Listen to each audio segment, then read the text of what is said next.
Welcome, welcome, welcome. I am so happy you're here. And today we're going to be talking about 5 tips for embracing imperfection so that you can let go of the idea of perfection. Because actually achieving perfection basically doesn't really exist. It's like a unicorn. You're always chasing after it, but never getting to it. Being able to let go of that idea of chasing perfection and really embracing imperfection is going to help you grow and get stuff done so that you can move forward in your life and in your business.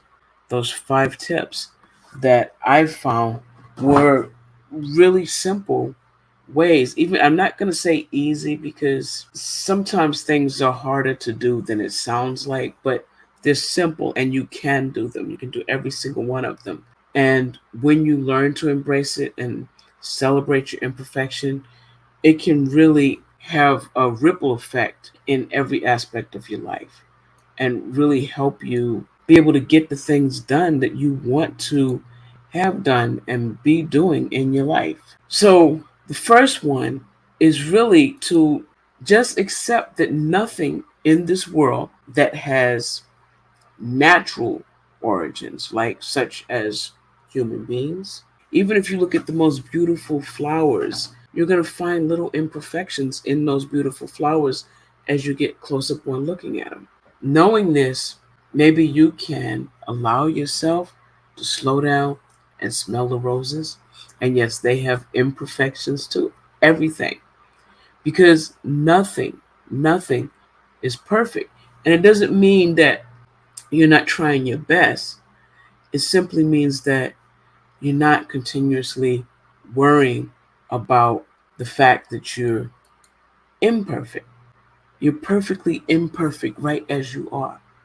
Everybody is. Second thing I want to say is begin to see your limitations. People see their limitations and their imperfections and they think of it as a bad thing. But try to start seeing them as strengths and benefits because you can view anything as positive or negative, right? You can think of things positively as a way of life. And of course, it can be a learned skill. You can think, oh, I have these big old huge hands and they're so embarrassing. But if you have large hands with long fingers, it's way easier to play the piano than with my hands, right? And I love my hands. They're great for getting in tight spaces and for stretching out and surprising people. And they're very, very, very strong. But if you're playing basketball, palming a basketball, way easier if you have big hands. With little hands, you got to kind of finagle that. But you can, especially if your hands are really strong, like my hands. My small hands are very strong. You can wrap your hands around a child's hands and make them feel safe. And that is compared to the child. So even compared to a child, my hands are very big. You just have to learn to see the positive in all of those things so that instead of viewing them negatively, right, you can have a more positive attitude overall. I know a lot of women that are large, a lot of women that are large might feel challenged because of their size and say, oh, I wish I was slimmer or da da da da da. And then there are women that are slimmer that are just like, I wish I was bigger. And maybe they don't want to be fat, but they don't want to be as slim as they are because they feel more frail. And they think bigger women are more grounded and solid, right? It's all in how you look at it. So choose to look at your imperfections in a positive light. And that's going to help you be more comfortable in your own skin. The third one is to know where you're headed, know where you're trying to go. Because that clarity and direction for your life is going to take pressure off of how you get there. As long as you're moving toward the goal, being perfect in how you get there isn't so important because you're continuously moving. right? You have a clear direction and a clear goal, and that can give you the self confidence you need to embrace getting there in an imperfect manner. Because you can shift. Like if I know I'm going over to that dresser behind me, it doesn't matter if I zig and zag and da da da da da, because I know I'm going there and I'm gonna get there because I can see it. That's my goal. I'm gonna get there no matter what. If I don't know where I'm going, then it's very, very, very, very, very important that I plan exactly what I'm doing. But the trick is, if you don't know where you're going, no matter how much you plan and how much you think you have it all nailed down, you're probably not going to get there because you don't know where there is. So just get clear. That's right. Keep your eye on the goal. Thank you. That's it. Keep your eye on the goal because that's going to get you everywhere you want to be. If you know that's where you want to go and you move in that direction, you're going to get there. The fourth one is once you learn to let go of imperfection, like let go of the idea of perfection, right? Just let it go. It's not going to happen. It becomes so much easier to relax and laugh out loud, right? And not, you can laugh at yourself then, because then you're not taking everything so seriously. And that's a skill that will serve you so well. Learning to laugh at yourself gives you permission to let go of self-consciousness and just laugh at the goofy or funny things you do or things that happen to you, right? Because laughing sometimes can make it just easier to get through stuff. If it's really hard or you're having a hard time, just laughing at how crazy it is just going to make it better. It's like I know one time I was having all these tech difficulties just trying to get on to do a live.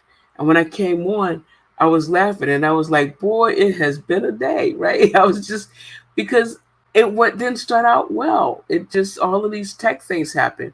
But not taking myself so seriously allowed me to be able to laugh and keep moving forward.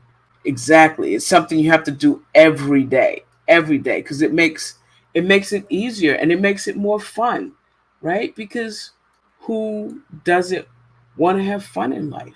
And the more you can laugh at yourself and let go of the whole idea of everything needing to be perfect, the more fun you can have. So do that. And the last one I want to leave you with is to choose your battles. Okay? Life is short. In the grand scheme of things, how long we here is not that long. You have to take your best shot at what you're doing, at living your life to its fullest. So, by learning to embrace your imperfection, you also learn that not everything we consider important really is. You start to learn to choose your battles and give priority to those things that really matter. And that allows you to live a fuller, more fulfilling life, right? So, like the saying goes, don't sweat the small stuff. And it's all small stuff. That's the saying. The longer I live, the more I find that's true. Do what you can, do the best you can, and then let it go. Because it's never going to be perfect. And even if you think you've got it perfect today, tomorrow you're going to learn something more and it won't be perfect again. Just put it out there. Put it out there. You can tweak as you go, but choose the things you're going to sweat over because most of it doesn't even need it. I've looked at some of the most successful people online and I go to their websites and they're downright ugly, but they're doing the things that matter. They're doing the things that matter. They're connecting with their audience. They're working on the things that brings them the leads. They're doing the things that matter. They're not trying to make sure that the copy is lined up just right and it looks this pretty and it has these they're just trying to talk to the people that need to hear them so that they can bring those people in. Don't sweat the small stuff. Okay? That's my lessons. That's my conversation with you guys today. I hope you got something out of it. I really enjoyed talking to you. And I just want to say I love you guys. And I'm so happy that you're here with me, whether you're watching live or you're watching on the replay. I appreciate you. And I will talk to you next time. Take care. Bye.